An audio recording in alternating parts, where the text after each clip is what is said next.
I think for 2020, the big question that everybody wants to address is sequencing. We have begun to take a page from the oncologist playbook where we want to understand if the sequencing of these immune therapies impacts the overall probability of success throughout a patient's life.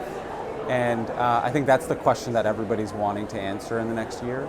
And then beyond that is how do we integrate these newer small molecule therapies into our current treatment algorithms, which have largely been just biologics. And now we have different routes of administration, dual routes of administration for the same therapy for vedolizumab, and several other caveats that factor into decision making.